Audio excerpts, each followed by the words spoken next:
Hey everyone, in this quick video, I will show you how to find your Ethereum wallet address on Bybit so you can easily deposit Ethereum from any other wallet or exchanges. Before we get into it, please make sure to like the video and subscribe to the channel for more crypto related videos. The first thing you need to do is to open your Bybit application.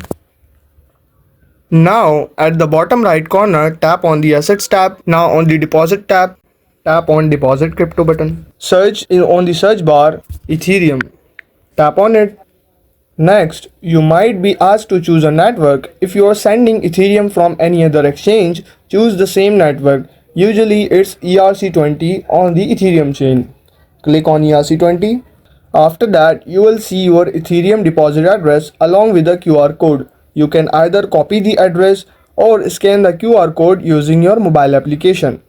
And that's it. You know how to find your Ethereum wallet address on Bybit.